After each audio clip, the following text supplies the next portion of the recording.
ইউনূস এবং জুলাই আগস্টের জঙ্গি উত্থানে যারা যারা জড়িত ছিল, এরা প্রত্যেকে কিন্তু এমন একটা অপরাধ করেছে যে অপরাধের শাস্তি আপনার মৃত্যুদণ্ড। বাংলাদেশে ইউনূসের আমলে কোনো কূটনীতি নাই, কিছু ট্রানজাকশনাল বিষয় আছে, যেমন আপনার মার্কিন যুক্তরাষ্ট্র বাংলাদেশে যা যা কিছু চায় ইউনূসের কাছে, ইউনূস সেগুলা দিচ্ছে, সেগুলার বিপরীতে ইউনূস চাচ্ছে তার ব্যক্তিগত নিরাপত্তা। এটুকুনি বাংলাদেশের কূটনীতি, আর কোথাও তো কোনো কূটনীতি নাই। আর ইউনূসের আমলে এখন কোনো কূটনীতি নেই, এখন হলো জিরো কূটনীতিতে চলছে। এখন চলছে ট্রানজাকশনাল বেসিসে, অর্থাৎ কে কাকে কি দিবে কি নিবে এই ব্যবস্থা। ফলে এরা নিজেরাও জানে যে এরা সবাই মৃত্যুদণ্ডের ঝুঁকিতে আছে, অর্থাৎ বাংলাদেশে মুক্তিযুদ্ধের পক্ষে শক্তি যদি আপনার আবার রাষ্ট্র ক্ষমতা গ্রহণ করে, তাদের পক্ষে এদেরকে শাস্তি অর্থাৎ মৃত্যুদণ্ড না দিয়ে বাঁচার কিন্তু কোনো উপায় নাই। জীবনে এমন কোনো পর্যায়ে নাই যেখানে ইউনূস সত্য কথা বলেছে। একটা চরম মিথ্যাবাদী, সে এর আগেও একবার কিন্তু ধুয়ে তুলছিল যে সে পদত্যাগ করবে, এটা তারই এক সন্ত্রাসী ওই যে পেট মোটা ছেলেটাকে দিয়ে বলিয়েছিল, যে নাহিদকে দিয়ে। তো ইউনূসকে প্রথম কথা হলো বিশ্বাস করার কোনো কারণ নাই। ইউনূস হয়তো ভেতরে একটা বাইরে একটা। আমি যেটা বিশ্বাস করি, ইউনূস মার্কিন যুক্তরাষ্ট্রের সাথে সহসা সম্পর্ক খারাপ না হলো দীর্ঘমেয়াদে খারাপ হবে এই জন্য, যে কারণ হলো মার্কিন যুক্তরাষ্ট্র এটা আশা করে নাই যে এতগুলা জঙ্গির কাঁধে ইউনূস চড়বে। ইউরোপ, নর্থ আমেরিকা, এমনকি উন্নত বিশ্বের কোনো দেশ ইসলামিক মৌলবাদী জঙ্গিদের পছন্দ করে না, তাদের সাথে ভালো সম্পর্ক রাখাকে তারা ভালো চোখে দেখে না। তবে বাংলাদেশ ওইভাবে তাদের কাছে হয়তো ইম্পর্টেন্ট না, কিন্তু তারপরেও এটার একটা প্রভাব আছে, অর্থাৎ দীর্ঘমেয়াদে ইউনূস এটা ধরে রাখতে পারবে না। আবার ইউনূসের পক্ষ থেকে দেখতে গেলে ইউনূসের স্বার্থ হলো একমাত্র যতদিন বাংলাদেশের সরকারে ক্ষমতায় থাকা বা কোনো ক্ষমতার কোনো একটা সরকারি কোনো একটা পজিশন ধরে রাখা, সেটা রাষ্ট্রপতি হিসাবে হতে পারে। ইউনূসের জীবন কিন্তু 5ই আগস্টের আগের জীবন আর নাই। সে এখন একটা মৃত্যুদণ্ডপ্রাপ্ত মানে আপনার অপরাধী, আসামি বলবো না, যদি আপনার কোর্ট পর্যন্ত না যায়, অপরাধী। এই অপরাধ করার পরে কারো জীবনে আর শান্তি থাকে না। আপনি যত এদের মধ্যে উত্তেজনা দেখবেন, কথাবার্তা দেখবেন এনসিপির সন্ত্রাসীদের, এমনকি সেনাপ্রধান ওয়াকারুজ্জামান, হ্যাঁ, সেও যে অপরাধ করেছে, অর্থাৎ আপনার বৈধ সরকারের পথে না গিয়ে সে বলল যে জনগণের উপর গুলি চলবে না। জনগণ কি ছিল সে তো ভালোভাবেই জানা উচিত, না জানলেও তার ব্যর্থতা, আর জেনে করলে তো আরো বড় অপরাধ, যে এইটা ছিল পুরোপুরি জঙ্গি মৌলবাদী স্বাধীনতা বিরোধীদের একটা চক্রান্ত এবং ষড়যন্ত্র। এখানে সাধারণ মানুষকে জড়ানো হয়েছে, সাধারণ মানুষ একটা বললে ওরা সব বলে দিছে। আপনি দেখেন নাই যে এই যে মাহফুজ যে জঙ্গি আছে, সে বলেছে না যে এটা শেখ হাসিনাকে সরানোর একটা ষড়যন্ত্র ছিল, এখানে কোনো গণ অভ্যুত্থান হয়নি, এটা সুস্পষ্ট বলে দিয়েছে। তারপরে আপনি মার্কিন যুক্তরাষ্ট্রের প্রেসিডেন্ট ডোনাল্ড ট্রাম্প কি বলেছেন, উনি বলছেন যে $29 মিলিয়ন পাঠিয়ে দেওয়া হয়েছে। আমরা আরো জানি ভারত হয়েও মানে ভারতের জন্য বরাদ্দকৃত টাকাও কিন্তু বাংলাদেশে খরচ করেছে শেখ হাসিনা সরকারের পতনের জন্য। আপনার ভারতের সাথে আপনার শত্রুতা তৈরি করা হচ্ছে মৌলবাদীরা, যেহেতু ইউনূস যেহেতু মৌলবাদীদের নেতা, ইউনূস তার সে টিকেই আছে মৌলবাদীদের সমর্থন, জামাত, এনসিপি, আরো যারা বলেন এমনকি বিএনপি, সব স্বাধীনতা বিরোধী শক্তি তাকে ধরে রেখেছে। সুতরাং এদের কাজ হলো ভারত ঘৃণা, হিন্দু ঘৃণা ছড়ানো। এই জন্য ইউনূস ভারত ঘৃণা, হিন্দু ঘৃণা ছড়াচ্ছে। আমরা মুক্তিযুদ্ধের পক্ষে শক্তি যারা, আমরা তারা একটা অসাম্প্রদায়িক বাংলাদেশে বিশ্বাস করি, আর বাকি অর্ধেক বিশ্বাস করে একটা সাম্প্রদায়িক বাংলাদেশে। এইভাবে যখন একটা রাষ্ট্র দুই ভাগে বিভক্ত থাকে এবং যেখানে এক পক্ষ আরেক পক্ষকে উৎখাত করা ছাড়া সমাজে শান্তি আসার কোনো সুযোগ আমরা দেখছি না, সেই জায়গায় যে কোনো বিদেশি কিন্তু আপনার সুযোগ নিতে পারে। বিদেশিরা যার পক্ষে দাঁড়ায় তারা সাধারণত জিতে যায়, এটা দেখা গেছে। তো আপনার মার্কিন যুক্তরাষ্ট্রের তো একটা ঐতিহাসিক কারণ আছে, তারা বাংলাদেশের মুক্তিযুদ্ধের মাধ্যমে বাংলাদেশ স্বাধীন হোক পাকিস্তান থেকে, সেটা তারা চায়নি। আর ডিপ স্টেট যেটাকে বলে, সেটা মূলত আমেরিকান গোয়েন্দা সংস্থা সিআইএ এবং তাদের সাম্রাজ্যবাদী যে নীতিগুলা যারা বাস্তবায়ন করে, তারা ডিপ স্টেট। তো ওদের কিন্তু আপনার ওদের স্মরণে কিন্তু প্রতিটা জিনিস থেকে যায়। তারপরে আর আমাদের মুক্তিযুদ্ধের পক্ষে শক্তিরও কিছু ভুল ভ্রান্তি তো আছে। তারা বিশেষ করে কূটনৈতিক ফ্রন্টে তারা খুবই ব্যর্থতার পরিচয় দিয়েছে। বিশেষ করে গত বছরে যে জিনিসটা ঘটে গেল, সেখানে আমি বলবো যে অবশ্যই সরকারের আপনার কূটনীতিটা ঠিক ছিল না। ঠিক আপনার এই চ্যালেঞ্জটা তো থাকেই, আওয়ামী লীগ যখন সরকার চালাবে সেইখানে আপনার থাকবেই, স্বাধীনতা বিরোধীরা শত্রুতা করবে, ষড়যন্ত্র করবে, বিদেশি রাষ্ট্রগুলো সেখানে তাদের সাথে আমাদের কূটনীতিটা হতে হয় অত্যন্ত দক্ষতার সাথে আপনার পরিচালনা করতে হয়, সেখানেও একটা ব্যর্থতা আছে। তারপরে পুরো জিনিসটা তো একটা ষড়যন্ত্র, এবং মানুষকে আপনার আমরা দেখেছি 14-15 বছর ধরে মানুষকে 3টা মিথ্যা কথা বলে, দেখেন 3টা জিনিস বলে বলে একদম 2012-14 থেকে অনেকে শুরু করেছে, তারপরে আপনার 18-19 সাল থেকে পিনাকি এর সাথে জড়িত হলো, মূলত 3-4 জন অনলাইন আপনার সাইবার সন্ত্রাসী, পিনাকি, ইলিয়াস, কনক সারোয়ার, তাজ হাশমি, এরা বাইরে থেকে আরো কয়েকজন আছে, আমি এই 4 জন হলো মেইন। তারপর বাংলাদেশের ভেতর থেকেও অনেকে বলতো যে প্রধানমন্ত্রী শেখ হাসিনা সরকারের সময় কোনো বাক স্বাধীনতা ছিল না, কিন্তু আপনারা জঙ্গি জাহেদুর রহমানের ভিডিও যদি দেখেন যে প্রধানমন্ত্রী শেখ হাসিনা ক্ষমতা থাকা অবস্থায় সে যেসব কথাবার্তা বলেছে, এইরকম বাক স্বাধীনতা আপনি পৃথিবীর কোনো দেশে পাবেন না। আপনি ইউনাইটেড কিংডমেও পাবেন না, ইউনাইটেড স্টেটসও পাবেন না, কানাডাতেও পাবেন না। এইভাবে অহর্নিশি মিথ্যা কথা বলে মানুষকে মগজ ধোলাই করা যায়। 3টা ফ্রন্টে তারা মগজ ধোলাই করেছে। একটা কি, যে অনেক দুর্নীতি হচ্ছে। এখন দুর্নীতি তো আমরা কেউ অস্বীকার করি না, এবং বাংলাদেশে দুর্নীতি সবসময় হয়ে এসেছে, কিন্তু এই দুর্নীতির বিষয়টা আমার একটু খুলে বলতে হবে আপনার দর্শকদের কাছে। দেখেন, দুর্নীতিতে বাংলাদেশ বিশ্বের 1 নাম্বার হয়েছিল 2001 থেকে 6 সাল পরপর 5 বার বিএনপি সরকার ক্ষমতায় থাকাকালে।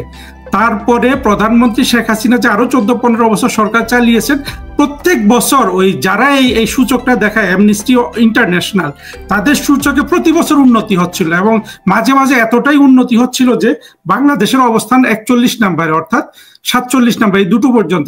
বাংলাদেশ থেকে 40টা একবার, 46টা একবার, ক্রমাগত 30-40টা দেশ বেশি দুর্নীতিগ্রস্ত ছিল।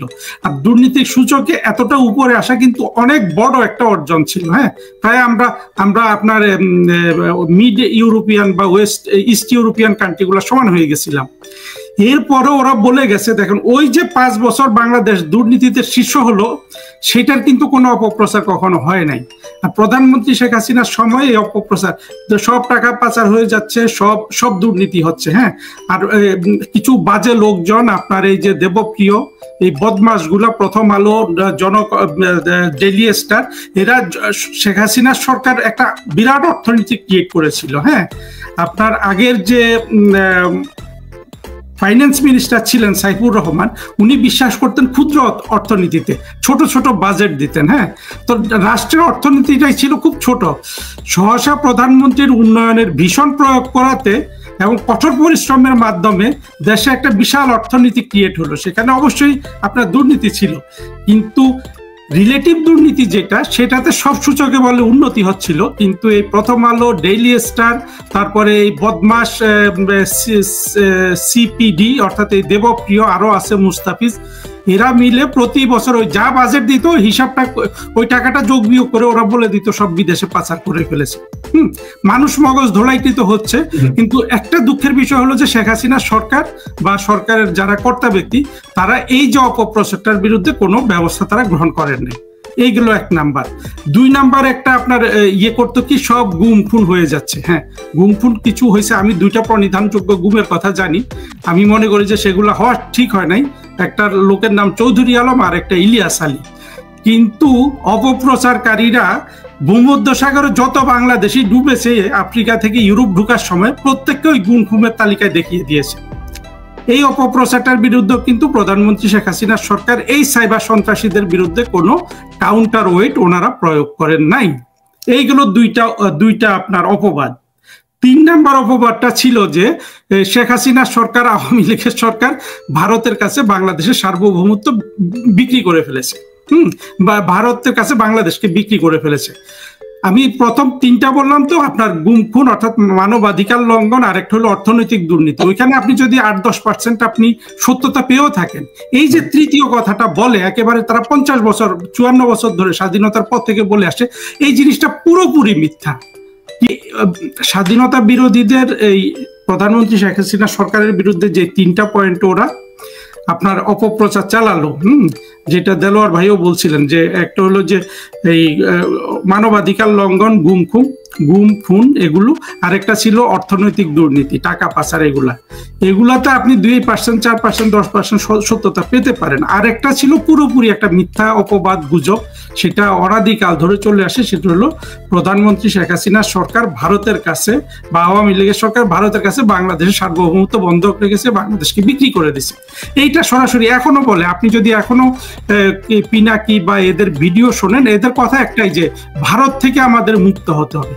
এই জিনিসটা এই জন্য হয়েছে যে বঙ্গবন্ধুর হত্যাকাণ্ডের পর থেকে বাংলাদেশ ধারাবাহিকভাবে আপনার বাংলাদেশে ঘৃণামুখী একটা মৌলবাদ চাষ করা হয়েছে, যে মৌলবাদের মূল ভিত্তি হলো যে আপনার এই ভারতকে ঘৃণা করতে হবে, হিন্দুদের ঘৃণা করতে হবে, হিন্দুদের বাংলাদেশ থেকে উচ্ছেদ করে দিতে হবে।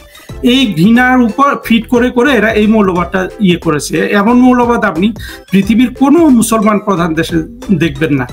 বাংলাদেশের মানুষকে এটাই বিশ্বাস করানো হয়েছে যে ভারতকে ঘৃণা না করলে এবং হিন্দুদের ঘৃণা না করলে এরা মুসলমানগুলা বেহেশতে যেতে পারবে না।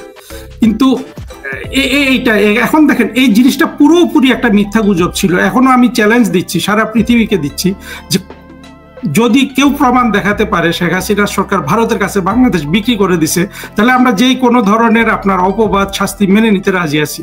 কিন্তু ইউনূস তো 1 বছর অনেক খোঁজাখুঁজি করেছে, করে নাই। আপনার ইউনূসের যেসব লোকজন আছে, সে আসিফ নজরুল বলেছিল না যে 26 লক্ষ বাংলাদেশি ভারতীয় বাংলাদেশে কাজ করে, এবং আরো কত ধরনের মিথ্যা কথা। আজ পর্যন্ত কি আপনার একটা কথা কেউ প্রমাণ করতে পারছে? বলছে হাজার হাজার গোপন চুক্তি নাকি শেখ হাসিনা করে রেখেছে ইন্ডিয়ার সাথে। একটা গোপন চুক্তি কি তারা বের করে এনেছে? বরঞ্চ তারা একটা গোপন চুক্তি তো দূরে থাক, কোন চুক্তি, একটা চুক্তি যদি বাতিল করে দেখাতো যে শেখ হাসিনার এই চুক্তিটা দেশ বিরোধী, জনগণের সাথে তারা সামনে তারা প্রকাশ করত, তারপরে জনগণ সেটার বিচার করত যে এই চুক্তিটা ছিল দেশ বিরোধী, ভারতের সাথে করা, আমরা এটা বাতিল করছি। সেটা কি করেছে? করে নাই। কারণ আসলে করার কোনো সুযোগও নাই, কারণ শেখ হাসিনা সরকার বাংলাদেশের সব আপনার স্বার্থ রক্ষা করেছেন। একটা উদাহরণ দেখেন, আপনারা নিশ্চয়ই খেয়াল করেছেন যে ভারত বাংলাদেশের যে মালপত্র, বিশেষ করে গার্মেন্টস, ভারতের রাস্তা দিয়ে বিভিন্ন জায়গায় যেত, অর্থাৎ ভারতের ভূমি ব্যবহার করে তৃতীয় দেশে রপ্তানি হতো, যেটাকে ট্রান্সশিপমেন্ট বলে। এই ট্রান্সশিপমেন্টটা যখন নরেন্দ্র মোদী সরকার বাতিল করে দিল, সে বশির যে উপদেষ্টা আছে, বাণিজ্য উপদেষ্টা, সে বলেছে এতে বাংলাদেশের বছরে 2 থেকে 2,500 কোটি টাকা খরচ হবে। দেখেন, এই তথ্যটা কিন্তু সাধারণ মানুষ শেখ হাসিনা সরকারের সময়ও জানতো না, যে শেখ হাসিনা সরকার এত বড় একটা সুযোগ ভারত থেকে নিয়েছিলেন। আর মৌলবাদীরা যে জিনিসটা ভারতের কাছে বাংলাদেশ বিক্রি বলে, অর্থাৎ বাংলাদেশ বিক্রি করা হয়েছে, এটাই ট্রান্সশিপমেন্ট গুলোই বলে, যে অর্থাৎ বাংলাদেশের উপর দিয়ে ভারতের কোনো মালপত্র পরিবহিত হচ্ছে, এটা হচ্ছে, ওইটা হচ্ছে, এইটাকে দেশ বিক্রি বলতো। কিন্তু আজ পর্যন্ত দেখা যাচ্ছে তেমন কোনো সিগনিফিক্যান্ট জিনিস ভারত বাংলাদেশের উপর দিয়ে আপনার পরিবাহিত করে নাই। অথচ বাংলাদেশের গার্মেন্টস, এই পরিমাণ গার্মেন্টস ভারতের রাস্তাঘাট, বিমানবন্দর, সমুদ্র বন্দর ব্যবহার হয়ে তৃতীয় দেশে যেত, যার বাৎসরিক মূল্য ছিল 2,500 কোটি টাকা, যেটা এখন লস হচ্ছে। তাহলে দেখেন, জিনিসটা তো উল্টা ঘটেছে। উল্টা কি? ওরা বলেছে যে ভারতের কাছে শেখ হাসিনা বাংলাদেশ বিক্রি করে দিয়েছে। এই রাস্তাঘাট ব্যবহারের উপরই কিন্তু এই কথাটা সবসময় বলতো, যে ভারতকে রাস্তা দিয়ে দেওয়া হয়েছে। উল্টো এখন দেখা যাচ্ছে যে শেখ হাসিনা নরেন্দ্র মোদী থেকে ভারতকে কিনে ফেলেছিলেন বাংলাদেশের জন্য। আপনি আমার পয়েন্টটা বুঝতে পেরেছেন? এইরকম একটা জিনিসও কিন্তু তারা মিথ্যা কথা বলে, শুধু মানুষ মৌলবাদ পছন্দ করে, যে তারা বিশ্বাস করে ভারতকে ঘৃণা না করলে বেহেশতে যেতে পারবে না, হিন্দুদের ঘৃণা না করলে বেহেশতে যেতে পারবে না। এই বিশ্বাসের উপর মানুষ ওদের ওই মিথ্যা কথাগুলো বিশ্বাস করে। আমি এখানে একটু আপনার কাছে জানতে চাইবো যে পক্ষান্তরে চীনের সাথে বাংলাদেশের শেখ হাসিনা সরকারের সম্পর্কটা কেমন ছিল? ভালো ছিল। শেখ হাসিনা সরকারের সাথে একমাত্র মার্কিন যুক্তরাষ্ট্র ছাড়া পৃথিবীর সব অঞ্চলের সাথে ভালো সম্পর্ক ছিল। মার্কিন যুক্তরাষ্ট্রের সাথে সম্পর্কটা ভালো রাখতে না পারাটা আমি মনে করি এটা অবশ্যই শেখ হাসিনা সরকারের একটা ব্যর্থতা। কারণ এই সম্পর্কটা এইভাবে নষ্ট, মানে অতদূর গড়াতে দেয়া ঠিক হয় নাই। এবং আমি বিশ্বাস করি একজন কূটনীতিক হিসাবে এটাকে আরো ভালো পথে চালানো যেত। যাই হোক, এখানে একটা ব্যর্থতা আছে, এটা অস্বীকার করতে পারে হয়তো সরকারের লোকজন, আমি অস্বীকার করি না। কিন্তু সেটা ছাড়া তো সব অঞ্চলের সাথে ভালো সম্পর্ক ছিল। আর শেখ হাসিনাকে আপনার সারা বিশ্বের ইয়াং যেসব নেতা ছিল, আমি দেখেছি কিছু হাতে নাতে, আপনারাও দেখেছেন, বিশেষ করে যেসব ইউরোপের মনে করেন যে এখন যিনি স্পেনের প্রধানমন্ত্রী বা সরকারের যে গভর্নমেন্ট আর কি, ওরা বলে প্রেসিডেন্ট অফ গভর্নমেন্ট, রাজা আছে আর প্রধানমন্ত্রী যে পেদ্রো সানচেজ, এই টাইপের আপনার মাঝ বয়সী বা একটু ইয়াঙ্গার যেসব নেতা ছিলেন, প্রত্যেকে এত ভালোবাসতো, শ্রদ্ধা করতো। শেখ হাসিনা সেটা কমান্ড করেছিলেন বিভিন্ন জায়গায় গিয়ে। আজকে তো বাংলাদেশের কিছু নেই, বাংলাদেশ আজকে একটা জঙ্গিবাদী রাষ্ট্র হিসাবে সারা পৃথিবীতে পরিচিতি পাচ্ছে। তা আমি মোদ্দা কথা যেটা বলছিলাম, পুরো অপপ্রচার করে ষড়যন্ত্রের মাধ্যমে শেখ হাসিনা সরকারকে তারা ফেলে দিল, এবং তার সাথে আজকে বাংলাদেশের অর্থনীতি শেষ, বাংলাদেশের একটা জেনারেশনের পড়াশোনা শেষ। আপনার তারপরে আপনার বাংলাদেশের এই যে সাহাব যেটা বললো, যে আপনি যে কোটটা করলেন শুনে একটু আমি বিরক্ত হলাম, মানে আপনার প্রতি না, সাহাবের প্রতি। এরা এতটাই আপনার ইউনুসের লেজুর ভিত্তি করছে যে মানে যাতে নজরে আসে। বাংলাদেশ আজকে সব দিক থেকে বিপদগ্রস্ত, এখানে স্মার্ট হলো কোথায়? হ্যাঁ, বাংলাদেশের আজকে স্বাধীনতা সার্বভৌমত্ব হুমকির সম্মুখে, আপনার এমনকি আঞ্চলিক মানে টেরিটোরিয়াল আপনার অখণ্ডতা, যেটা ইন্টিগ্রিটি, যে এই দেশ এক থাকবে কিনা, এই ধরনের একটা সমস্যার মুখে বাংলাদেশ পড়েছে।